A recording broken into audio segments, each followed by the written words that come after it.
शादी के बाद शौहर को कारोबार में नुकसान हो गया। उसका सारा पैसा डूब गया। शौहर ने मुझे मनहूस कह के तलाक दे दी। मैं रोते हुए चली गई। मुझ यतीम का कोई नहीं था। मैं एक फैक्ट्री में जॉब करने लगी। वहाँ मालिक को लाखों का मुनाफा होने लगा। वो बोला, जब से तुम आई हो मैंने 1 से 5 फैक्ट्रियाँ बनाई हैं।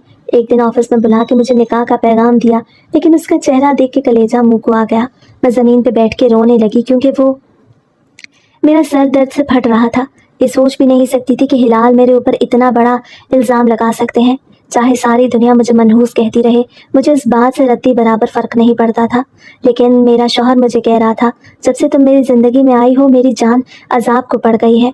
मुझे समझ नहीं आता कि गलती मेरी है जो मैं तुम्हें इस घर में ब्याह के लाया, या तुम्हारी जो तुम ही मनहूस हो। ये वो जुमले थे जो पिछली रात से मेरे कान में बुरी तरह बज रहे थे। मैंने कितनी ही देर इन बातों को अपने दिमाग से झटकने की कोशिश की, लेकिन ऐसा मुमकिन नहीं हुआ। थोड़ी थोड़ी देर बाद ये बातें मुझे दोबारा याद आ जाती। मैंने दोबारा फिर बिलाल को फ़ोन किया। वो रात भर से घर वापस नहीं आया था। पता नहीं कहाँ पे था। मेरी सास भी सुबह से मुझे ही कोस रही थी। मैंने कमरे से बाहर निकल देखा ही नहीं था। पूरे दिन के कमरे में बंद थी। बिलाल को 3-4 फ़ोन करने के बाद बिलाखिर उसने फ़ोन उठाया और चिल्ला के बोला, तुम्हें शर्म आनी चाहिए। मुझे दोबारा फ़ोन करते हुए मैं जो अगला जुमला बोलने वाली थी इस बात पे काम के रह गई और पूछा, मुझे क्यों शर्म आनी चाहिए बिलाल? मैंने क्या किया है? मैंने तो आपको कोई नुकसान नहीं पहुंचाया। वो मेरी बात की नफ़ी करते हुए बोला, तुम ही हो बदबख्त। जब से मेरी ज़िंदगी में आई हो मेरा सब कुछ उजड़ के रह गया है। ना औलाद हुई और जो कारोबार था वो भी तबाह बर्बाद हो गया। मैं घर आके तुम्हारा फैसला करता हूँ। ये कह के उसने फ़ोन बंद कर दिया और मैं फूट फूट के रो दी। मेरी निगाह दरवाजे पे पड़ी तो वहाँ मेरी सास खड़ी मुझे देख रही थी। उसकी निगाहों में कुछ अजीब था। ना ही वो परेशान थी, ना ही बहुत खुश। अम्मी, आप तो मेरी बात समझें। मैंने कुछ भी नहीं किया। मैंने उन्हें समझाना चाहा तो उन्होंने हाथ उठा के मुझे खामोश करा दिया और कहा, चुप कर जाओ, मुझे हर बात का पता है। मुझे तुम्हारी किसी की वजाहत या सफाई की ज़रूरत बिल्कुल नहीं। मैं चुप कर गई। तकरीबन 1 घंटे बाद बिलाल घर आया और नशे में बुरी तरह से धत थे। मैंने आज तक बिलाल को नशा करते हुए नहीं देखा था, लेकिन आज साफ लग रहा था कि उन्होंने शराब पी है। उनसे तो ठीक तरह से खड़ा भी नहीं हुआ जा रहा था। मेरे लिए पहले मुश्किलात कम नहीं थी, लेकिन अब अपने शौहर को इतनी बुरी हालत में देख के मेरी रही सही हिम्मत भी ख़त्म हो गई। मुझे समझ ही ना आया मैं क्या करूं। मैंने अपनी सास को जाके बताना चाहा तो वो कंधे उचका के बोली, इसमें क्या है जो तुम इतना परेशान हो रही हो? कुछ नहीं होता। मर्द है, मर्द नशे करते ही रहते हैं। औरतें भी तो बख्त वाली होती हैं, जिस घर में जाती हैं वहाँ पर भाग लगा देती हैं। मगर तुमने भी तो अपनी बदबख्ती से हमारे घर को उजाड़ के रख दिया। मैं बाहर आई तो मेरा शौहर चिल्ला चिल्ला के बोला, कमीनी, मेरी माँ को मेरी शिकायतें लगाती है, मैं तेरी जान निकालूंगा। तूने मुझे समझा क्या हुआ है? ये कहते हुए वो एक झटके से मेरी जान में बढ़ा। फिर देखते ही देखते उसने मुझे खड़े पैर तलाक दे दी। उसके मुंह पे हाथ रखना चाहती थी, लेकिन जैसे ही आगे बढ़ी तो बिलाल ने एक जोरदार थप्पड़ मेरे मुंह पे लगा दिया और कहा, दफा हो जा, निकल जा मेरे घर से। तेरी यहाँ पे कोई औकात और जगह नहीं। तूने मुझे उजाड़ दिया। अगर और मैंने तुझे यहाँ पर अपने घर में रखा तो फिर मैं खुद मौत के मुंह में उतर जाऊंगा। नहीं नहीं, मुझे अपनी जिंदगी बहुत प्यारी है। साथ ही वो मुझे तरह तरह की गालियां भी निकाल रहा था। मैं हक्का बक्का वहीं पे खड़ी थी जब मेरी सास चिल्ला के बोली, अब यहाँ पे खड़ी क्या कर रही है? निकल यहाँ से। कल अपने माँ बाप को भेज देना, आके सामान ले जाएंगे। मैंने बेख्तियार आसमान की जानिब देखा कि अल्लाह कोई तो मेरी मदद भेज, लेकिन मदद इतनी जल्दी कहाँ आती थी। मोजे होने में भी वक्त लगता था। मैंने जो दुपट्टा लिया था वही अपने इर्द गिर्द लपेट बाहर निकल आई। मेरा पूरा जिस्म बुरी तरह से कांप रहा था। मुझे समझ में नहीं आया कि मैं क्या करूं। आगे एक रिक्शा आ रहा था, खुद ही मेरे सामने आके रुक गया और बोला, बाजी कहीं जाना है? मैं चुप करके रिक्शे में बैठ गई। 2-3 मिनट तक तो वो रिक्शा चलाता रहा, फिर नरमी से बोला, बाजी कहाँ जाना है? तबीयत तो ठीक है आपकी? मैंने उसे गौर से देखा। मुझे समझ नहीं आ रहा था कि वो शख्स कौन है, या मैं रिक्शे में बैठी क्या कर रही हूँ, या फिर मैं कहाँ जा रही हूँ। बसे घूर घूर के देखती रही तो आगे जाके उसने रिक्शा रोकते हुए कहा, बाजी तबीयत तो आपकी ठीक है ना? मैंने नफी में सर हिलाया। बाजी कहाँ जाना है बताओ, मैं आपको छोड़ देता हूँ। रिक्शे वाला मुझसे ज्यादा परेशान दिखाई दे रहा था। मैंने नरमी से कहा, भाई मुझे खुद कुछ समझ नहीं आ रहा। ये मेरा मोबाइल ले लो, यहाँ पे पहला जो भी नंबर है वहाँ कॉल कर दो। मैं जानती थी आजकल के हालात इतने अच्छे नहीं कि अपना मोबाइल किसी को भी पकड़ा के अगले बंदे पे एतबार करें, लेकिन मेरे साथ जो कुछ हुआ मेरे तो सोचने और समझने की सलाहियत ही मफलूज होकर रह गई थी। लाख चाहने के बावजूद भी मैं खुद को अपने हवासों में नहीं रख पा रही थी। रिक्शे वाले ने मुझे हैरानी से देखा। वो भी कोई अल्लाह का नेक बंदा था। फौरन मेरा मोबाइल लेके पहले नंबर पर फ़ोन किया और मेरे भाई को इतला देने के बाद दोबारा मोबाइल मुझे वापस थमा दिया।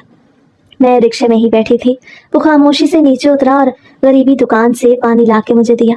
मैंने पानी की बोतल एक ही घूंट पे ख़त्म कर डाली तो वह नरमी से बोला, बाजी अगर मुनासिब समझो तो मुझे बता दो, क्या बात है, शायद मैं तुम्हारी कोई मदद करता हूँ। ये बात सुन के मैं फूट फूट के रोते हुए बोली, भाई तुम मेरी मदद क्या करोगे, अभी चंद लम्हे पहले मेरे शौहर ने मुझे तलाक दी है, एक तलाक याफ्ता लड़की की तुम मदद कर ही क्या सकते हो। वो आदमी खामोश हो गया और वहीं रिक्शे में बैठ गया। मेरे भाई को वहां आने में तकरीबन 15 मिनट लगे थे और उन 15 मिनटों में रिक्शे वाले ने मेरी बहुत मदद की थी। वो नरमी से मुझे यही समझाता रहा कि तलाक अल्लाह ताला को अच्छी नहीं लगती, लेकिन फिर भी अल्लाह ने इसकी राह तभी रखी है कि आपके लिए आसानी हो। जैसे आप बता रही हैं कि आपको तलाक हुई है, तो यानी वो इंसान आपके काबिल नहीं रहा। उस आदमी से जितना बन पाया उसने मेरी मदद की, और यही वो लोग हैं जिनकी वजह से मुझे लगता है कि अभी तक दुनिया पे अजाब नहीं आया। मेरा भाई वहां पे आया तो मैं उसके साथ गाड़ी में बैठ गई।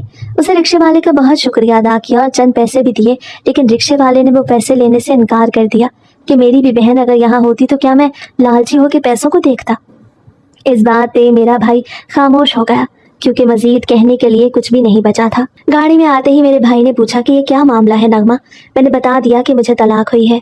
वो जो गाड़ी स्टार्ट करने लगा था, एक लम्हे के लिए उसके हाथ साकित हो गए और मुझे घूर के देखते हुए बोला, उसकी जुर्रत कैसे हुई कि उसने तुम्हें तलाक दी, चलो मैं पूछता हूँ जाके उससे। लेकिन मैंने साफ इनकार कर दिया, मेरी अब उस घर में कोई भी जगह नहीं, मुझे मेरे माँ बाप के घर ले चलो, कल जाके सामान ले आना, क्योंकि मैं भी अब उससे इंसान के साथ दोबारा नहीं रहना चाहती। ये बोल के मैंने सीट की पुश्त के साथ अपनी टेक लगा ली और आंखें बंद कर ली। मेरा भाई रैश ड्राइव करता हुआ 5 मिनट में ही घर पहुंच चुका था। घर जाते ही देखा अम्मा काफ़ी परेशान थी, दरवाजे पे ही खड़ी होकर मेरा इंतज़ार कर रही थी। मैं जाते ही अम्मा के गले लगी और रोते हुए बोली, अम्मा उसने मुझे छोड़ दिया है, आप लोगों की पसंद ने मुझे छोड़ दिया है। वो इंसान जिसके साथ आप लोगों ने बड़े मान और फ़ख्र से मेरी शादी की थी, उसने मुझे बर्बाद कर दिया। मैं रोती जा रही थी और अम्मा मेरी बात सुन के हौले हौले कांपने लगी। फिर मुझे अपने साथ अंदर कमरे में ले आई। वहाँ पे अब्बा भी काफ़ी परेशान बैठे थे। पूरी रात यही बातें होती रहीं कि तलाक क्यों दी है या ये वो, लेकिन इन तमाम बातों में एक मर्तबा भी मुझे कोई ऐसी वजह दिखाई न दी जिससे वाकई मेरी गलतियाँ कसूर बन रही थी। मेरा भाई तो बहुत गुस्से में था। वो बिलाल से सवालों जवाब करना चाहता था, लेकिन मैंने मना कर दिया। जो हो चुका है वो हो चुका है, बिला वजह उस इंसान के मुंह लगने की ज़रूरत नहीं। बाहर तो बड़ी कठोर बन के मैंने ये बात कर दी, लेकिन अंदर मेरा दिल जानता था मैं बिलाल की वजह से कितनी दुखी थी। बेशक पहले मुझे उससे मोहब्बत नहीं थी, लेकिन शादी के बाद मैं उससे मोहब्बत करने लगी थी। मोहब्बत ना भी हो, लेकिन फिर भी एक आदत थी जो मेरे रगो पै में दौड़ चुकी थी। इसके बगैर ना मेरा दिल होता था ना रात होती थी। यही बात सोच सोच मैं हलकान हो रही थी कि बाकी की उम्र में उसके बगैर कैसे रहूंगी। मेरा तो कोई भी नहीं था। कल को मेरे भाई की शादी हो जाती और फिर भाभी मुझे ताने देती। वो 4 महीने मैंने बिलाल को याद करते हुए ही गुजारे और मेरी जिंदगी का मुश्किल तरीन वक्त वही था। लेकिन जैसे ही मेरी इद्दत मुकम्मल हुई तो मैंने कसम खा ली, उस इंसान के मुतल्लिक मैं दोबारा नहीं सोचूंगी जो मुझे अपने साथ अपनी ज़िंदगी में ही नहीं रखना चाहता। उस इंसान की मेरे लिए कोई भी औकात बाकी नहीं। सोचना तो दूर की बात, मैं अपने जहन में भी उसके मुतल्लिक कोई बात नहीं लाऊंगी। पहले 5-6 दिन मेरे लिए बहुत मुश्किल, क्योंकि ये 4 महीने मैंने दिन रात बुरी तरह से उसको सोचा। फिर मैंने मुकम्मल तौर पे अपने शौहर को सोचना ही छोड़ दिया। लेकिन घर में भी पूरा दिन फारिग रहती तो मेरी माँ को मेरी परेशानी होने लगी और वो मुझे थोड़ा थोड़ा समझाते हुए बोली, पूरा दिन घर में यूं रहोगी तो पागल हो जाओगी। मैंने उनकी बात की नफ़ी की और कहा, नहीं अम्मा, मैं पागल नहीं होंगी। अगर आपको लगता है मैं अभी भी उसके ख्वाबों में जी रही हूँ तो आपकी बहुत बड़ी भूल है। अम्मा ने नरमी से मेरा माथा चूमा और कहा, बेटी मैं जानती हूँ तुम बिलाल से बाहर निकल आई हो, लेकिन यूँ फारिग रहोगी तो परेशानी तो होगी। तुम कहीं पे नौकरी शुरू कर लो। मैंने चौंक के उन्हें देखा और तब मुझे एहसास हुआ कि मैं कितना कुछ छोड़ चुकी हूँ। नौकरी करना मेरा जुनून था। कितनी ही मर्तबा बिलाल के साथ भी मैं नौकरी करने की वजह से लड़ी थी कि मुझे नौकरी करनी है, लेकिन उसने मुझे नौकरी नहीं करने दी। जब मेरा कारोबार इतना बड़ा है, मैं इतने पैसे कमा रहा हूँ, तो तुम्हें क्या ज़रूरत है नौकरी करने की। कि वो 2-3 मर्तबा हमारी काफ़ी बड़ी लड़ाई हुई। फिर मेरे वालिदैन ने मुझे समझाया कि जब तुमने अपना घर बनाना ही है तो क्यों ना अपने शौहर की बात मान लो। बहुत मुश्किल से ये बात मैंने मानी, मगर अब जब बिलाल ने मुझे छोड़ दिया तो अम्मा मुझे नौकरी की बात कर रही थी और मुझे ये बात बड़ी अजीब लगी। मैंने पूछा, अम्मा वाकई मैं नौकरी कर लूँ? तो उन्होंने नरमी से सर हिला के कहा, हाँ बेटी, मैं जानती हूँ तुम्हारा कितना बड़ा ख्वाब था कि तुम नौकरी करो। मैं एकदम खामोश हो गई, क्योंकि मैंने फैशन डिज़ाइनिंग की हुई थी और मुझे कपड़े बनाने का बहुत शौक था। मेरा जुनून था कि मैं बड़ी होकर फैशन डिज़ाइनर बनूंगी। पढ़ाई तो कर ली, लेकिन जब नौकरी करने की बारी आई तो बिलाल का अच्छा रिश्ता देखकर मेरे वालिदैन ने फ़ौरन ही मेरी शादी कर दी कि बेटी अपने घरों में ही अच्छी लगती है। शादी के बाद जो तुम्हारा दिल चाहे तुम वो करना, अपने शौहर को बना लेना। अम्मा ने कितने मुझे दिलासे दिए थे। मैंने उनकी बहुत मिन्नत की थी कि मुझे सिर्फ 6 महीने के लिए एक मर्तबा नौकरी कर लेने दें। पता नहीं शादी के बाद ये वक्त आए या ना आए, मगर उन्होंने मेरी एक न मानी और मेरा ब्याह कर दिया। शादी के बाद मुझे बड़ी उम्मीदें थी, लेकिन हर तरह की उम्मीद मेरी टूट गई। लेकिन अम्मा, अब तो मुझे इतनी देर हो गई है, मैंने कोई इंटर्नशिप नहीं की तो मुझे नौकरी देगा कौन? उनकी बात काट के मैं बोली तो वो नरमी से मुस्कुरा के बोली, बेटी कभी न कभी तो नाकाम होना ही पड़ता है। एक दफा में तो काम नहीं मिलेगा तो दूसरी जगह कोशिश कर लो, हो सकता है वहां भी ना मिले। 4-5 जगहों पे अप्लाई कर दो, कहीं ना कहीं तो तुम्हारे नसीब का रिस्क लिखा ही होगा। मैं बड़ी खुश हो गई और मैंने उसे रात जाकर 10-12 जगहों पे अप्लाई कर दिया। फिलहाल तो मैंने फैक्ट्रियों में ही अप्लाई किया था जहाँ पर मैं डिज़ाइनर के तौर पे काम कर सकती थी। लेकिन 1.5 महीना गुजरने के बाद भी जब मेरी किसी ईमेल का जवाब ना आया तो मैं एकदम मायूस होने लगी। मैंने अम्मा पे तो ये बात जाहिर ना की कि मुझे कोई दुख है या मैं अंदर ही अंदर परेशान हूँ, लेकिन हर रात तहज्जुद में रो रो के अल्लाह से यही दुआ मांगती थी कि या अल्लाह, तूने मेरा घर भी नहीं बसाया, मुझे औलाद भी नहीं दी, अब नौकरी के लिए 1.5 महीना हो गया मैं इंतज़ार कर रही हूँ, मुझे नौकरी भी नहीं मिल रही, मेरी आजमाइश ख़त्म कर दे मेरे मालिक। हर रात रो रो के मैं अल्लाह से यही दुआएं मांग रही थी। आधा महीना और बीता और मैं एकदम मायूस होने लगी। अब तो मैंने तहज्जुद पढ़ना भी छोड़ दी थी। बस पूरा दिन घर के कामों काजों में इतनी बुरी तरह मगन रहती कि मुझे अपनी शक्ल भी आईने में देखने का मौका न मिलता था। तभी एक दिन मेरी सहेली मेरे घर आई। उसे नहीं पता था कि मेरी तलाक हो गई है। वो अमेरिका गई हुई थी, लेकिन जब वापस आई तो मुझे मिलने के लिए भी आ गई। लेकिन आगे मेरी हालत देख के वो बहुत परेशान हुई। मैंने पूरी बात उसे बता दी कि ये जो हुआ, उसने दुख करने के बजाय यही कहा कि बहुत अच्छा हुआ, ऐसे टॉक्सिक इंसान के साथ रहने से तो बेहतर है कि तुम शादी ही ना करती। मैं चुप रही। मैं उसकी बात का क्या जवाब देती? वो अपने घर में बहुत खुश थी। उसकी भी शादी हो चुकी थी और उसका मियाँ बहुत ख्याल रखने वाला था। अंदर से मुझे ये बात सुन के तकलीफ तो हुई थी, लेकिन मैंने फौरन ही अपने ऊपर हावी होते हुए शैतान को लाहौल पढ़ के भगा दिया, क्योंकि वो मेरे अंदर का जलन का अंसर ला रहा था। अच्छा, तो तुम कोई काम काज क्यों नहीं कर लेती? ये बातें दबा के बढ़ी तो मेरी सही भी रेशा ने नरमी से कहा। मैंने कंधे उगा के कहा, यार बहुत जगहों पे अप्लाई किया हुआ है लेकिन नौकरी कोई दे नहीं रहा। वो चुप कर गई। हम लोगों ने थोड़ी बहुत और बातें की। वैसे भी अबू माहौल नहीं बन पा रहा। अगर हम कहीं शादी से पहले मिले होते तो हंस हंस के हमारा बुरा हाल हो रहा था, क्योंकि हम दोनों ही बहुत बातूनी और बहुत मज़ा करने वाली थी। लेकिन अब हालात और शख्सियत हम दोनों को मुकम्मल तौर पे तब्दील कर चुकी थी और एक संजीदगी थी जो हमारे पूरे वजूद का अहाता किए हुए थी। थोड़ी देर बाद वो उठ के चली गई। उसे अपने घर में कोई इमरजेंसी थी। मैं एक मर्तबा फिर दोबारा उदास हो गई, क्योंकि उन दिनों में मेरा घर से बाहर निकलना भी बिल्कुल ख़त्म हो चुका था। रिश्तेदार भी हमारे घर में आते तो मैं चुप करके कमरे में आके बैठ जाती, क्योंकि मैं नहीं चाहती थी कि कोई मेरी ज़ात पर या मुझ पे बात करे। 3 दिन बाद मुझे रिमशा का फ़ोन आया। वो काफ़ी मसरूफ़ लग रही थी। सलाम दुआ के बाद फ़ौरन ही बोली कि तुम फ़लाँ जगह पे आ जाओ, मैं तुम्हें लोकेशन भेज रही हूँ। मैंने वजह पूछी तो उसने नफ़ी में सर हिलाया और कहा, कह रही हूँ ना एक मर्तबा आ जाओ, अभी मैं बहुत मसरूफ़ हूँ तो ज़्यादा देर तुमसे बात नहीं कर पाऊंगी। यहाँ आ जाओ, यहाँ पे बात करते हैं। मैंने चुप करके फ़ोन रख दिया। मैंने अम्मी को बताया, उन्होंने क्या ही रोकना था। वैसे भी अब मैं उम्र के इस हिस्से में दाखिल हो रही थी, वहाँ मुझे वालिदैन की इजाज़त की बिल्कुल भी ज़रूरत नहीं थी। दिल तो नहीं चाह रहा था, लेकिन अम्मी ने मुझे ज़बरदस्ती भेज दिया कि बाहर निकलोगी तो शायद कुछ ठीक हो जाओ। मैंने अपनी चादर वगैरह ओढ़ी और भेजी गई लोकेशन पर पहुंची तो देखा वो काफ़ी वीराना सा था और कोई नई इमारत थी जिसकी पेंटिंग वगैरह का काम हो रहा था। मैं अंदर गई तो एंट्रेंस पे ही मुझे हुरम शाह दिखाई दे गई। वो जल्दी से मुस्कुरा के मुझे गले मिली और बोली, आ जाओ अंदर। मैंने हैरत से पूछा, ये कौन सी जगह है? वो नरमी से बोली, हम लोग नई फैक्ट्री बना रहे हैं। अरे माशाल्लाह। बेख्तियार मैंने ज़ुबान से कलमा अदा किया तो वो नरमी से बोली, यहाँ पे हम तुम्हें बतौर डिज़ाइनर रखना चाहते हैं, इसी सिलसिले में बात करने के लिए बुलाया है। मैंने हैरत से उसे देखा तो वो मुस्कुरा के मेरा हाथ दबाते हुए बोली, मुझे यकीन है कि तुम बहुत जल्द अपने डार्क फेस से बाहर निकल आओगी। मैं चुप रही। हम लोग अब ऑफिस में दाखिल हो रहे थे, जहाँ हम दोनों के अलावा कोई भी नहीं था। उसने बाकी की सारी बातें मुझे बाद में बताई कि हम लोग ख़ानदान वाले ही मिलकर ये काम कर रहे हैं और हमें एक डिज़ाइनर चाहिए। हमारे पास एक बहुत अच्छा ऑप्शन तो था, लेकिन मैंने उसकी जगह तुम्हें अहमियत देने का सोचा, क्योंकि अपने ही अपनों के काम आते हैं। सैलरी वही होगी जो हम एक प्रोफेशनल डिज़ाइनर को देंगे, क्योंकि मैं जानती हूँ तुम एक बहुत अच्छी आर्टिस्ट भी हो और तुम्हारा विजन बहुत अच्छा है। बस अब तुमने ये कॉन्ट्रैक्ट पेपर्स पे साइन करना है और कल से बेशक काम पे आ जाना। मैंने हैरत से उसे देखा। वो इतनी जल्दी तमाम मामला तय कर रही थी कि मुझे सोचने का भी मौका ना मिला।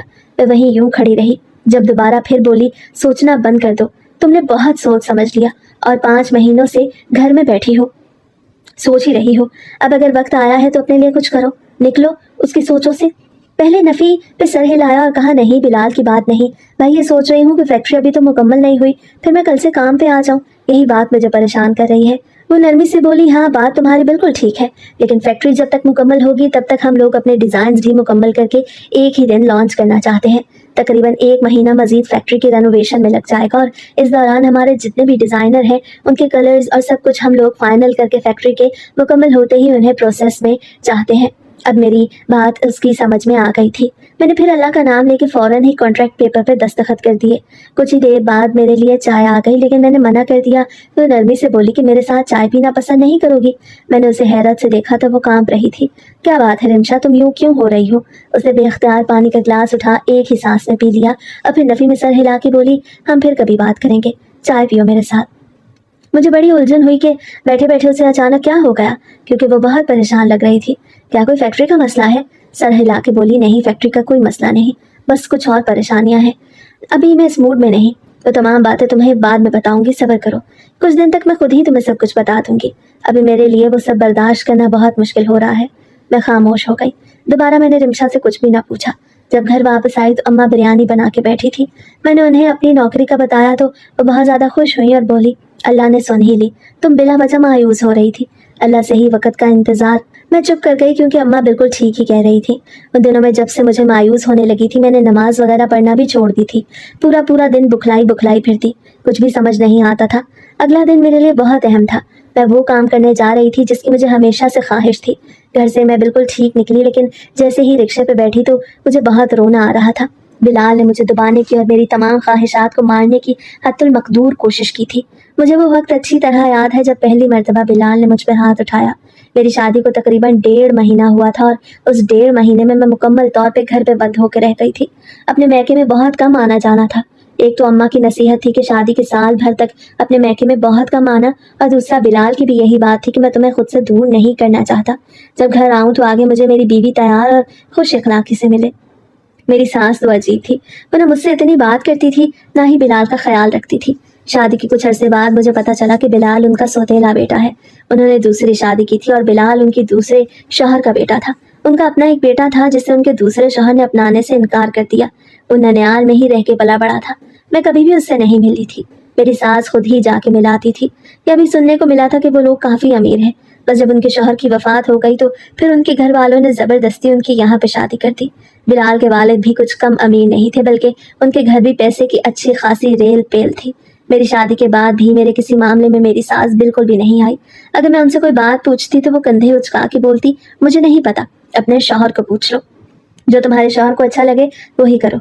मैं पहले तो बड़ी हैरान होती थी कि यार ये मुझे कोई बात बताती क्यों नहीं, क्या उन्हें नहीं लगता कि उनकी बहू को कुछ करना चाहिए। लेकिन फिर वक्त के साथ मुझे पता चल गया कि उन्होंने मुकम्मल तौर पे लाताल्लुक़ी इख्तियार की हुई है बिलाल से। खैर पहली दफ़ा उन्होंने हाथ मुझ पे तभी उठाया जब मैंने नौकरी की डिमांड की थी। पहले तो वो मुझे समझाते रहे कि तुम्हें नौकरी करने की क्या ज़रूरत है, और मैं भी उन्हें नरमी से समझाने की कोशिश करती रही कि देखें बिलाल, मेरी ख्वाहिश है, मुझे अच्छा लगता है फैशन डिज़ाइनिंग करना, रंगों के साथ खेलना, ये सब कुछ। हमारी बहस जब बढ़ी तो उन्होंने आओ देखा ना ताओ बगैर किसी बात के मुझ पे हाथ उठाया और बोले, खबरदार जो आइंदा मेरे साथ बहस करने की कोशिश की तो तुम्हारा गला दबा दूंगा।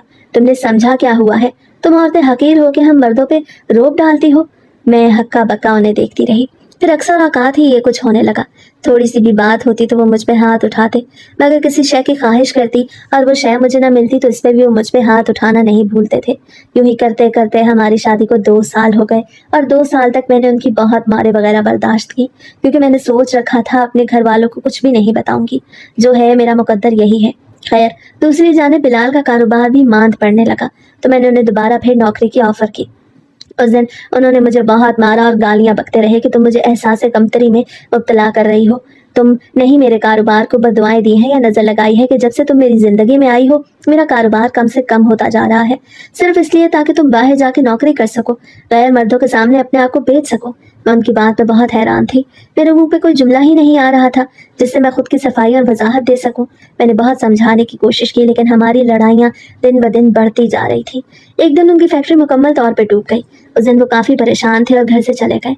मैंने पीछे फ़ोन किए लेकिन फिर वही हुआ, घर आके उन्होंने खड़े पैरों मुझे तलाक दे दी। क्या करती, मेरे मुकद्दरों पे जो ठप्पा लग चुका था उससे फरार भी मुमकिन नहीं था। यही सब सोचे थी जिनके भंवर में फंसी हुई मैं फैक्ट्री पहुंची तो देखा वहां पे मजदूर कल की तरह ही काम कर रहे थे। फैक्ट्री के अंदर गई तो वहां पे इक्का दुक्का लोग ही मौजूद थे, हत्या कि रिमशा भी नहीं आई थी अभी तक। मैं अपने ऑफिस में जाके बैठ गई और मैंने रिमशा को फोन किया तो वो काफी परेशान लग रही थी। मेरे पूछने पे नरमी से बोली, तुम चाहे तो घर चली जाओ क्योंकि आज मैं यहाँ पे नहीं आ सकूंगी। मुझे बड़ा अजीब लगा कि यार यहाँ पे बुलाने के बाद वो दोबारा घर जाने का बोल रही है। मैंने उसकी बात का इनकार करते हुए कहा, नहीं तो मुझे बता दो जो भी रिक्वायरमेंट्स हैं तुम लोगों ने अपने डिज़ाइन में रखनी है उनके मुताबिक मैं भी 1-2 आर्टिकल तैयार करने की कोशिश करती हूँ।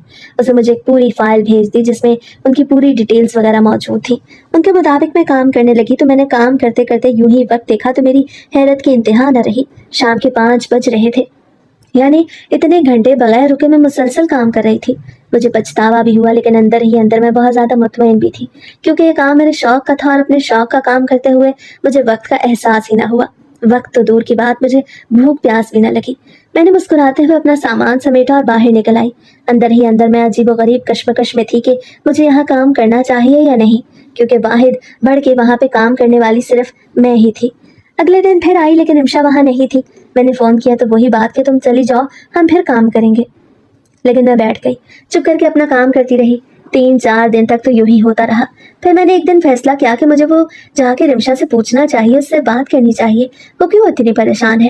ये सोच के काम करने के बाद मैं सीधा उसके घर आई तो देखा वो बाहर लॉन में ही बैठी हुई थी और काफ़ी परेशानी से दूर खला में घूर रही थी।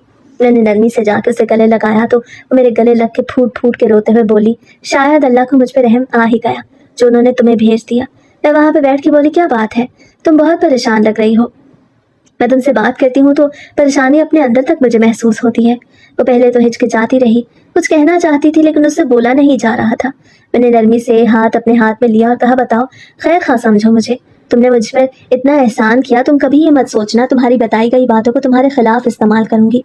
वो नफ़ी में सर हिला के बोली, अरे ऐसे बात कोई नहीं, मैं जो बात करना चाह रही हूँ मुझे वो करते हुए शर्म आ रही है।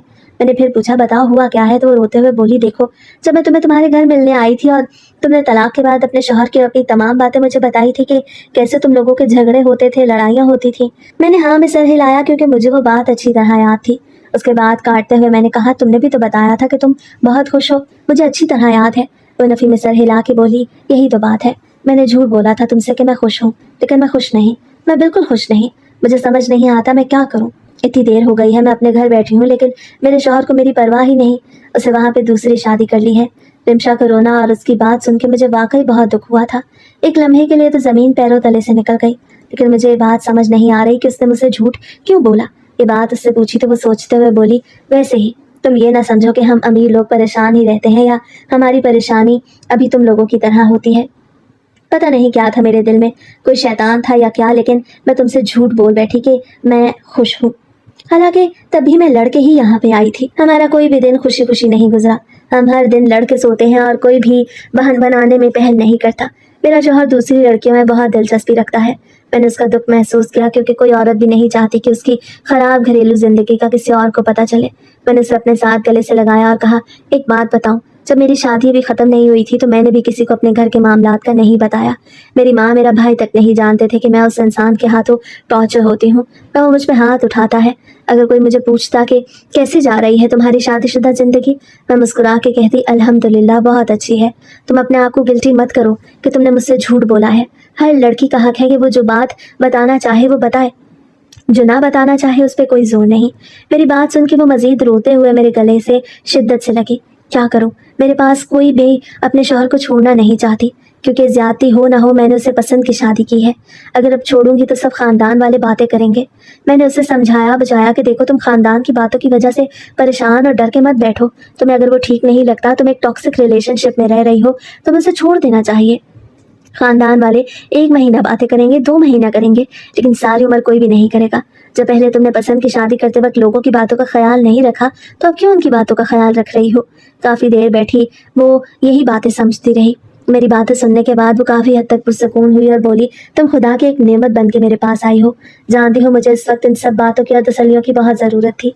तुमने मेरे लिए बहुत कुछ किया, خیر بات کرنے کے بعد جب میں اٹھنے لگی تو وہ میرا شکریہ ادا کر کے بولی اگر آج تم نہ ہوتی تو شاید میں خودکشی کر لیتی۔ میں نے اسے تسلی دی اور کہا ایسی کوئی بھی بات نہیں۔ 3-4 دن بعد مجھے اس کا فون آیا کہ میں نے طلاق لے لی اور گھر میں بھی سب کو پتہ چل گیا۔ میری مخالفت کرنے کے بجائے وہ لوگ میرا بہت ساتھ دے رہے ہیں، میں بہت خوش ہوں۔ خیر اس نے مجھے منع کر دیا کہ ایک مرتبہ سب فیکٹری مکمل ہو جائے تبھی آنا۔ 1.5 مہینے بعد میں دوبارہ سے فیکٹری میں گئی تو مجھے پہلے ہی دن دفتر میں بلا لیا گیا۔ وہاں گئی تو دیکھا ایک شخص راکنگ چیئر پہ بیٹھا دروازے کی جانب پیٹ کر کے بیٹھا ہے۔ میں نے سلام کیا تو اس شخص نے اپنی کرسی میری جانب موڑی۔ میں دیکھ کے حیران رہ گئی کیونکہ وہ رمشا کا بھائی تھا۔ ہم دونوں ہی ایک دوسرے کو دیکھ کے رک گئے کیونکہ اسے دیکھ کے مجھے اپنا وقت یاد آیا جب رمشا کے بھائی نے مجھے شادی کے لیے کئی مرتبہ پرپوز کیا تھا، مگر میں نے ہمیشہ اس کا پرپوزل ریجیکٹ کر دیا اور کہا کہ میں وہیں پہ شادی کروں گی جہاں میرے والدین چاہیں گے۔ میں اپنی جگہ سے وہ اٹھ کے بولا کہ میں کرسی پہ جا کے عین سامنے بیٹھ گئی۔ آپ نے جو بھی ڈیزائن بنائے ہم لوگوں نے کل ہی لانچ کر دیے اور وہ ڈیزائن لانچ کرتے ہی ایک دن میں ہم لوگ 5 لاکھ کی ارننگ تک پہنچ چکے ہیں۔ اتنے زیادہ آرڈر آ رہے ہیں کہ ہم ایک لمحے کے لیے تو کافی گھبرا گئے۔ میں نے مسکرا دیا اور کہا سر آپ کی قسمت، اور نرمی سے بولا قسمت تو ہم بھی آپ کو اپنی بنانا چاہتے تھے مگر آپ نے انکار کر دیا۔ خیر رمشا بتا رہی تھی آپ نے ڈائیورس لے لی۔ میں نے سختی سے کہا میں کسی بھی اپنی پرسنل بات کو یہاں پہ ڈسکس نہیں کرنا چاہتی۔ اس نے کندھے اچکا دیا اور میں کمرے سے باہر آ گئی۔ مجھے غصہ بھی آ رہا تھا لیکن اندر ہی اندر عجیب طرح کی کیفیت بھی تھی جس کو میں کوئی بھی نام نہیں دے پا رہی تھی۔ شاید پچھتاوا بھی ہو رہا تھا کہ پہلے ہی امن کی آفر کو ایکسیپٹ کر لیتی اور اس سے شادی کر لیتی، مگر اب کیا ہو سکتا تھا بھلا۔ خیر یوں ہی کتنے دن بیت گئے۔ ہر روز مجھے وہ یہی بات کہتا کہ جب سے آپ ہمارے ساتھ کام کرنے لگی ہیں ہمارے تو دن اور رات کا فرق ہی ختم ہو گیا۔ رات کو بھی اتنی ہی ارننگ ہوتی ہے جتنی دن میں، کیونکہ ان کا پورا کاروبار آن لائن تھا اور میرے بنائے گئے ڈیزائن پورے ملک میں تو کیا پوری دنیا میں بہت پسند کیے جا رہے تھے۔ تقریباً 2 مہینے ہو گئے تھے۔ رمشا طلاق لے کے گھر میں عدت پہ تھی اور میں وہیں پر دفتر میں بیٹھی امن کے ساتھ ایک ڈیزائن پہ بات کر رہی تھی۔ تبھی وہ نرمی سے بولا ہم نے پہلے بھی ایک فیکٹری لگائی تھی لیکن اس میں ہمیں بہت شدید گھاٹا ہوا، لیکن اب جتنی رفتاری کے ساتھ ہم لوگ یہاں پہ ترقی کر رہے ہیں مجھے لگتا ہے وہاں پر جتنا بھی گھاٹا ہوا ہے وہ بہت جلد ریکور ہو جائے گا۔ میں مسکرا دی اور کمرے سے جانے لگی تو وہ دوبارہ بولا میں نے اب تک شادی نہیں کی کیونکہ میں واقعی میں تمہیں پسند کرتا تھا، اور جب تمہاری شادی ہو گئی تو تمہاری جیسی ڈھونڈنے کی بہت کوشش کی مگر مجھے نہ ملی، تو بتاؤ کیا دوبارہ تم مجھ سے شادی کرو گی؟ میں بھی اس کی بات کا جواب دینے ہی لگی کہ مجھے اپنی ساس کا فون آنے لگا۔ پھر اپنے موبائل کو اس کی ٹیبل پہ پڑا دیکھا اور ساس کے نمبر پہ ان کی تصویر بھی لگی ہوئی تھی۔ میں نے فون کاٹ دیا کیونکہ ابھی میں اس سے بات کر رہی تھی۔ جیسے ہی فون کاٹ کے میں نے اس کی طرف دیکھا تو وہ سنجیدگی سے مجھے دیکھتے ہوئے بولا کس کا فون تھا؟ میں نے کندھے اچکا کے کہا میری ساس کا۔ وہ ایک دم اپنی جگہ سے کھڑا ہوا اور کافی پریشان نظر آنے لگا۔ میں نے پوچھا کیا بات ہے تو پہلے تو وہ خاموش رہا لیکن میرے پوچھنے پہ بولا تمہاری ساس میری بھی ماں ہے۔ کیا مطلب؟ میری تو حیرت کی انتہا نہ رہی۔ پھر اس نے بتایا کہ میں ان کا وہی سوتیلا بیٹا ہوں جس سے ان کے دوسرے شوہر نے قبول نہیں کیا تھا۔